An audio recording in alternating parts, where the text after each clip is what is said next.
E aí, galera, como é que nós estamos aí de quarentena? Tudo tranquilo? Ninguém ainda acionou o modo Jack Nicholson, né, de loucura, espero, né? Bom, infelizmente, né, há uma situação muito grave, tudo crítica, né? Mas, contudo, também surgiu aí uma possibilidade boa, né, da gente ter mais tempo para os estudos, né?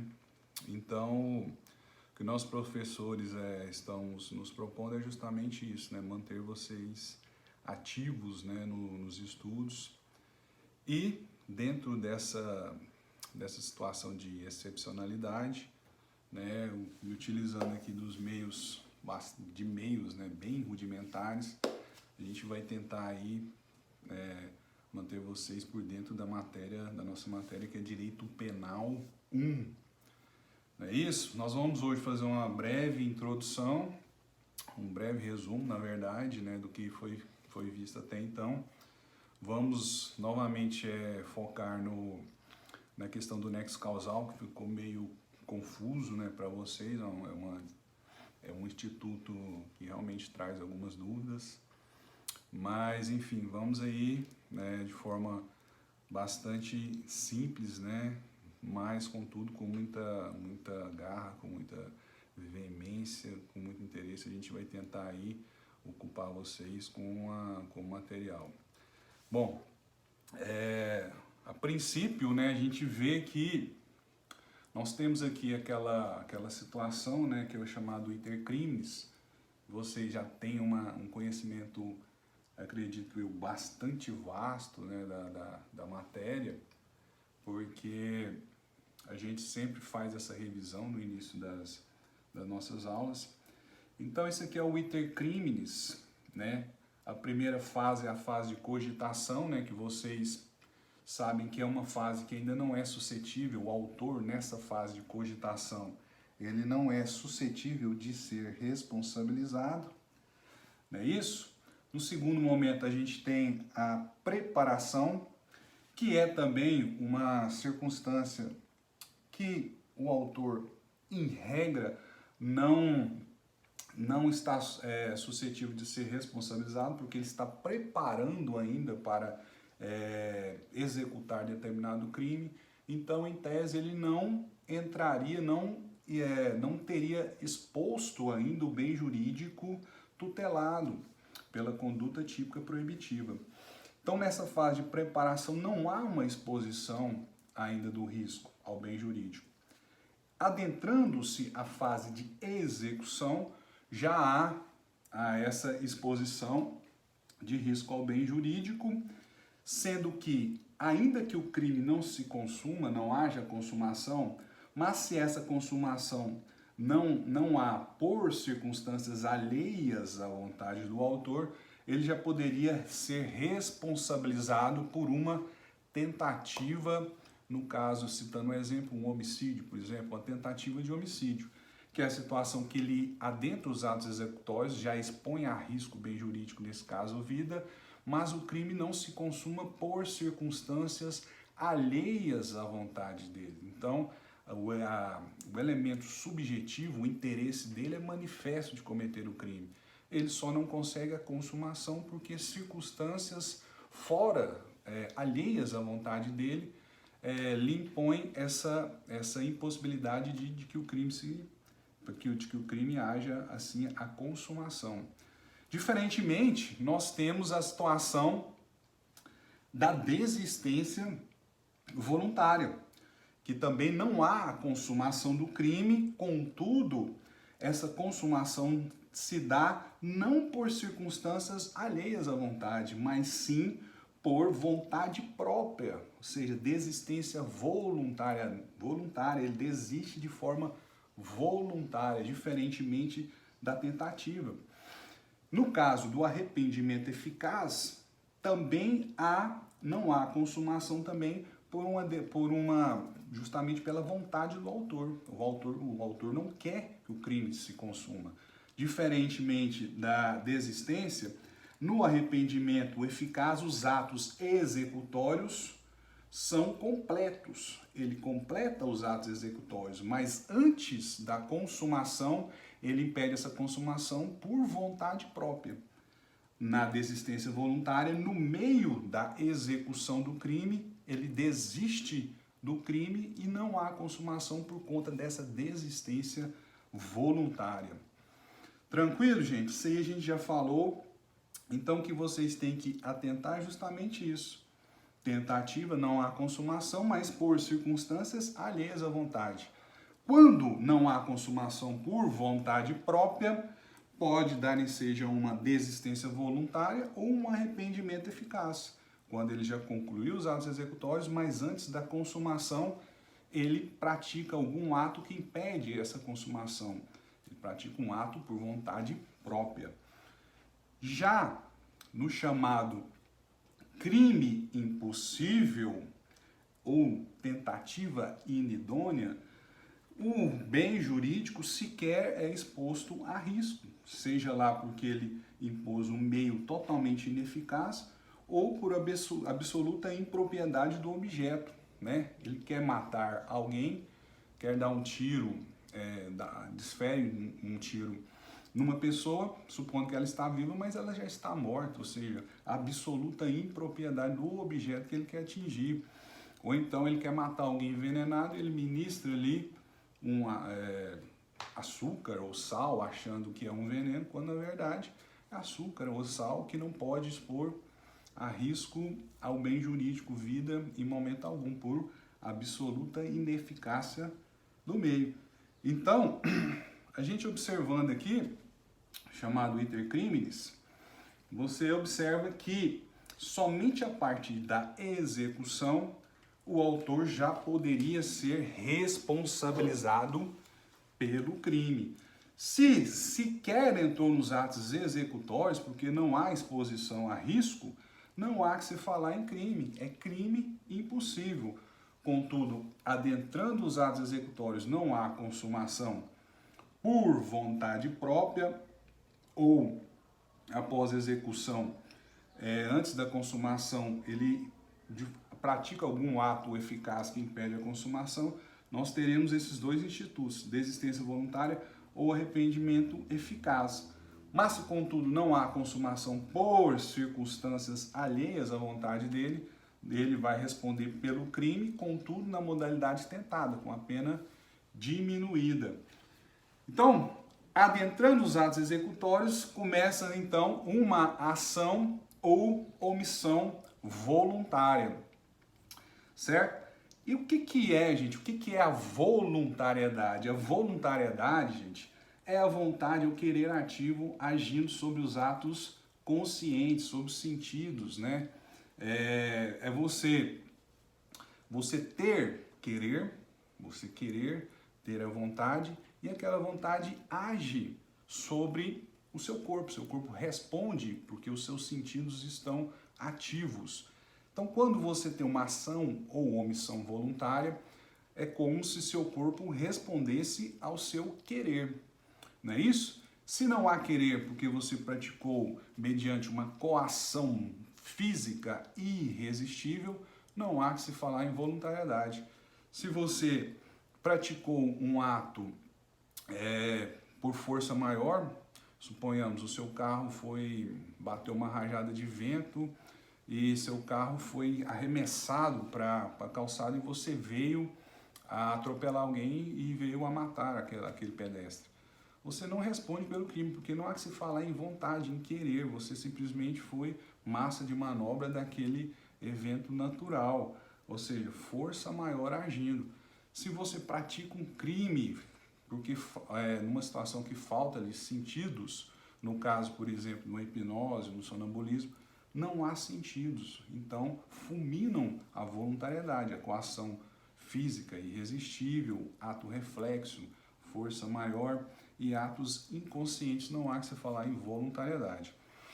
Depois que você pratica, depois que você percebe que o seu corpo responde aos seus sentidos, à sua vontade, você vai direcionar a sua conduta a um fim, não é isso? Se for um fim dirigido à produção de uma conduta típica, há uma vontade manifesta, clara de produzir um crime, uma conduta típica, nós estamos diante de uma conduta dolosa, certo?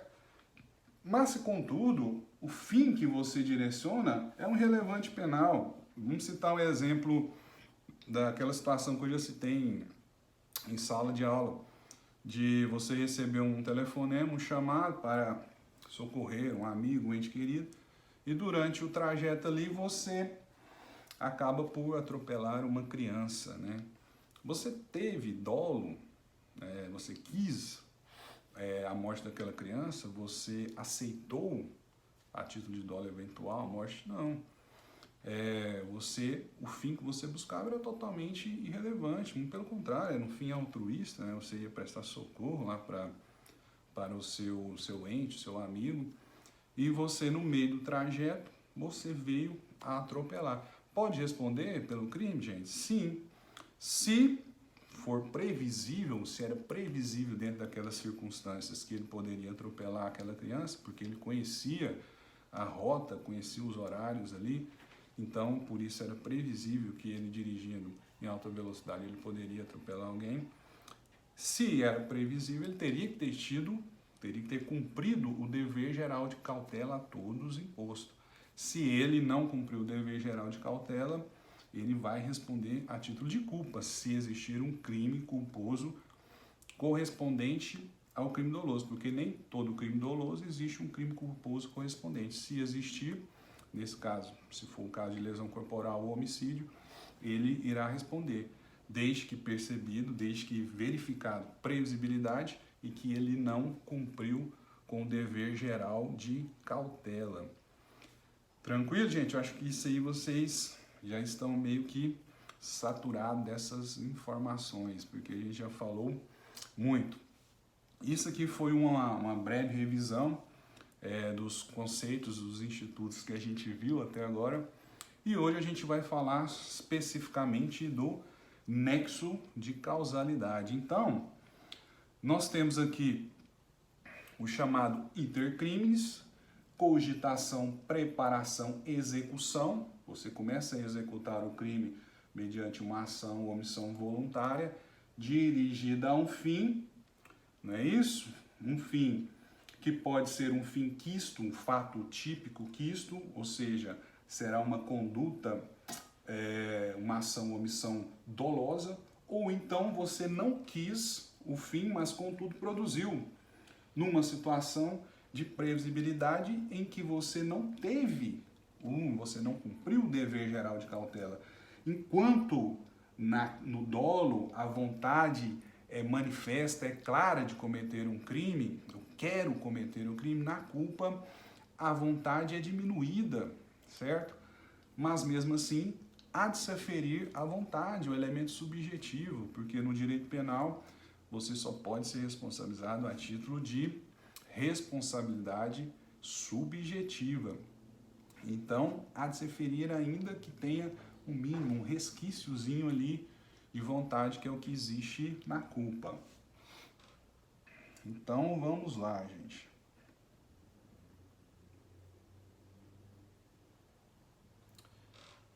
Gente, então, no nexo de causalidade, ele justamente liga a conduta ao resultado consumação. É ele que liga, faz a ligação, certo? E para o nosso Código Penal, no artigo 13, né, no seu caput, diz justamente que o resultado de que depende a existência do crime somente é imputado a quem lhe deu causa. Considera-se causa a ação ou omissão sem o qual o resultado não teria ocorrido. Então aqui adota-se justamente a chamada causalidade simples. Ou seja, tudo que concorreu para o resultado é causa, certo? Tudo que concorre para o resultado consumação é causa, gente. O que acontece? Tudo será causa. O que não vai retroagir é justamente a responsabilidade subjetiva. Não basta você ter contribuído para o resultado. Você também tem que ter quisto esse resultado de forma manifesta ou de forma diminuída a título de culpa, como nós dissemos aqui. Então, o artigo 13 adotou causalidade simples, né? Generalizando todas as condições, todas as causas concorrentes e põe no mesmo nível de importância e valor. É a teoria da equivalência dos antecedentes causais. Não é isso? A conditio sine qua non, a teoria da condição generalizada. Causa é toda conduta que contribui no resultado, pouco importando o maior ou menor grau de contribuição do resultado. Então, toda conduta, se você exclui uma conduta e excluindo essa conduta o crime deixa de existir, é porque aquela conduta é causa, é porque aquela conduta contribuiu para o resultado. Né? A gente tem até um exemplozinho aqui bem simples e deixa claro isso, né? Aqui você tem justamente um homicídio por envenenamento e várias condutas que contribuíram para o resultado envenenamento. Olha só, o agente compra o veneno, o agente compra a sopa, o agente coloca o veneno na sopa, o agente toma banho, o agente serve a sopa para a vítima. Você observa que você eliminando essa conduta aqui, número 4, o resultado ainda acontece. Ou seja, se você elimina a conduta e o resultado ainda assim acontece, é porque ela não deu causa ao resultado. Por isso, ela não será considerada causa. Certo? Então, toda conduta que contribui para o resultado é causa. Certo? Responsabilidade penal pressupõe imputação objetiva do resultado. É como se fosse regredisse, como eu já falei. A gente vai praticamente regredir ao infinito. Tudo que contribuiu é causa. Contudo, a responsabilidade é que não regressa, pois pressupõe dolo e culpa. Não é isso, gente? Então, vocês percebem o seguinte, toda conduta, vamos fortalecer esse raciocínio. Toda conduta que contribui para o resultado é aquela conduta que você a exclui e o resultado deixa de existir. Você excluindo aquela conduta e o resultado deixa de existir é porque ela contribuiu para o resultado. E ela contribuindo para o resultado, ela será causa também.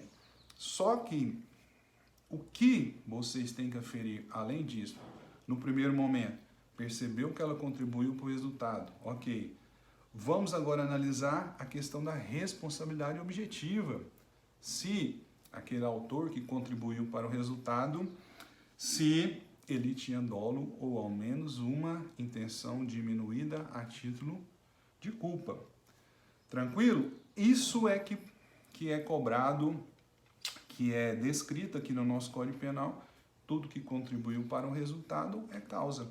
Mas a responsabilidade penal só é imposta àquelas pessoas que, além de ter contribuído para o resultado, que também, de alguma forma, teve a intenção para que esse resultado acontecesse.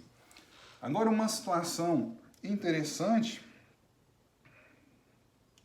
é com relação às concausas, né? São causas que se somam para o resultado, né? As concausas são fatores naturais ou humanos que atuam paralelamente, ou seja, ao lado da conduta do agente, interferindo na produção de resultado, né? A pluralidade de causas concorrem para o mesmo evento. O exemplo, A deu um veneno para a vítima, porém morre de traumatismo craniano decorrente de uma queda do lustre. A causa efetiva é a queda do lustre, a causa concorrente foi o veneno. O que acontece aqui, gente? Você percebe que pela causalidade simples, como são duas causas que não nasceram, que não originaram uma da outra, você pode eliminar uma ou outra pela causalidade simples. Nesse evento aqui, como o resultado morte foi trazido pela queda do lustre, se você eliminar a conduta da vítima que deu o veneno, o resultado deixa de acontecer? Não, o resultado aconteceria do mesmo jeito. Então, o veneno dado pela vítima não deu causa ao resultado morte. Irá responder somente por uma tentativa de homicídio. Então, as concausas, quando são absolutamente independentes, que são aquelas que não originam da conduta do agente, não tem qualquer relação da conduta do agente, você pode eliminá-las pela causalidade simples. Faz esse raciocínio que eu trouxe. Excluo a conduta. Se o crime deixa de acontecer com a exclusão dessa conduta, é porque é causa. Se eu excluo a conduta e o crime continua a acontecer, então é porque não é causa.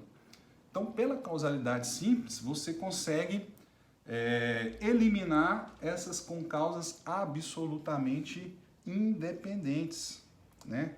Vamos ver aqui. Olha só, gente. O que a gente observa aqui? São causas totalmente independentes. Olha só. Causas totalmente independentes. Uma não tem relação com nenhuma da outra. Você vê, observa aqui um exemplo, né? A causa efetiva foi o disparo de arma de fogo, que de fato foi a causa do crime. Quem envenenou, o veneno, não tem nenhuma ligação com a causa efetiva, o disparo. Se você eliminar a causa concorrente, ainda assim o resultado consumação acontece. Então, o que quer dizer com isso? Quer dizer que essa causa concorrente não pode ser considerada como causa do resultado morte. E sim, o agente vai pagar por uma tentativa de homicídio, mas não pelo resultado consumado, o crime consumado, o homicídio consumado. Mesmo eliminando a causa concorrente, o crime não deixa de existir, porque elas são absolutamente independentes. Gente, diferentemente são as causas relativamente independentes. As causas relativamente independentes, elas, tal qual um rio, né, que tem ali vários córregos, vários ribeirões que desaguam naquele rio, essas causas concorrentes, elas reforçam a causa efetiva. Então, de forma que se você elimina uma causa concorrente dessa, o crime deixa de existir, diferentemente nas causas absolutamente independentes. Se você elimina uma, o crime ainda acontece. Nessa, você eliminando a causa concorrente, o crime deixa de existir. Então, nós temos aqui um exemplo, né? A causa concorrente reforçando a causa efetiva. O agente deu um tiro, certo? E a vítima veio a óbito porque ela era hemofílica, né? Ela tinha a hemofilia. A causa efetiva foi a hemofilia, mas se não tivesse havido a causa concorrente, não teria acontecido o crime, não teria consumado o crime. Então, a causa concorrente, se você elimina a causa concorrente, o crime deixa de existir, certo? Então, a causa concorrente também é causa do crime. Há de se aferir, como eu falei, no primeiro momento, você observa, deu causa ao crime? Sim, deu causa. Então, vamos observar agora se havia o elemento subjetivo, dolo ou culpa. Então, esse cidadão aqui que deu o tiro só irá responder pelo crime, apesar de ter sido considerado causa, se ele sabia que a vítima, ou se ele poderia prever que a vítima era hemofílica. Percebe, gente? Então, as causas relativamente independentes, elas concorrem uma com a outra, de forma que se você excluir uma ou outra, não haverá o crime, certo? Agora nós temos, o código traz uma situação de excepcionalidade, que é a causa superveniente, a causa relativamente dependente, superveniente, que ele traz aqui, que no artigo 13, parágrafo 1º, que a superveniência de causa relativamente independente exclui a imputação quando por si só produziu o resultado. Os fatos anteriores, entretanto, imputam-se a quem praticou. Então, gente, o que acontece nesse tipo de situação? É o seguinte, nós temos aqui causas relativamente independentes, certo? Que originam-se uma da outra, né? A causa efetiva se origina-se ainda que diretamente da causa concorrente. Então são causas que originam na conduta do agente tendo algum vínculo com a conduta de um terceiro agente ou de uma outra causa concorrente. O que acontece, gente? Aqui, com relação, nesse sentido aqui, a preexistente e a concomitante, é aquela regra que eu falei. No primeiro momento, você observa se de fato elas concorreram. Se concorreram para o crime, né, pelo Instituto da Causalidade Simples, se concorreram para o crime, serão causas. Contudo, há de se ferir, no segundo momento, se o agente tinha o elemento subjetivo, se tinha a intenção manifesta ou ao menos diminuída. A questão mais polêmica é justamente a superveniente. A superveniente é quando a causa efetiva surge depois da causa concorrente, né? Ou seja, que um exemplo aqui, dá um tiro na vítima e no hospital o médico comete um erro médico que vem a matar a vítima.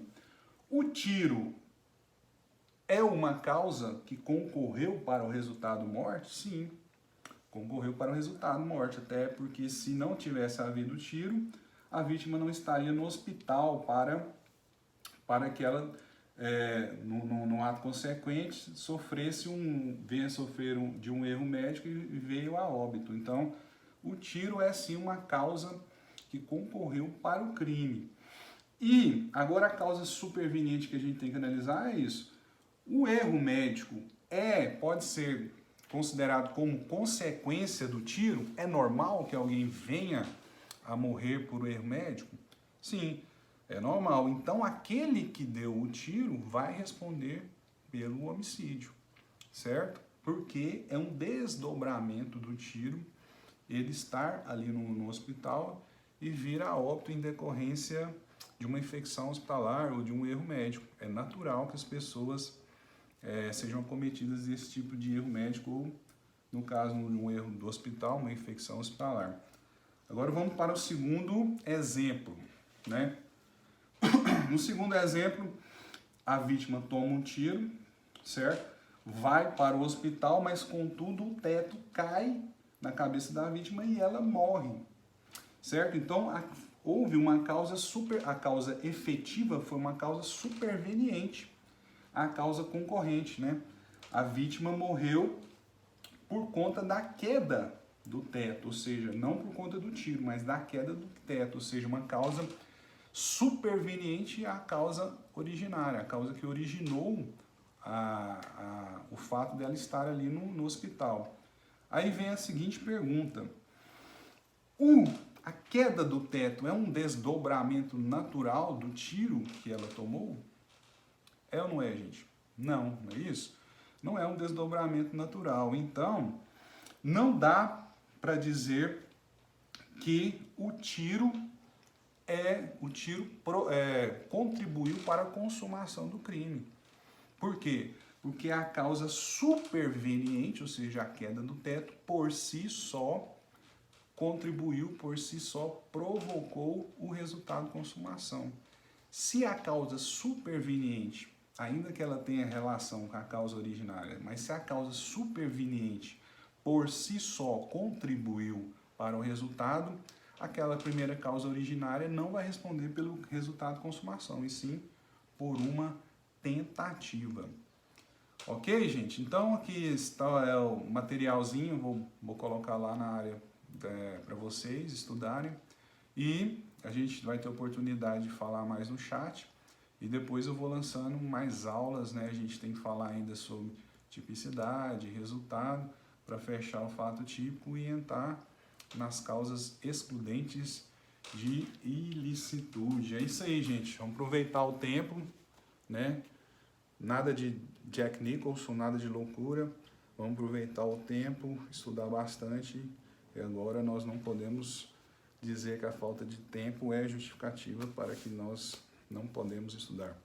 Um grande abraço a todos, fique com Deus.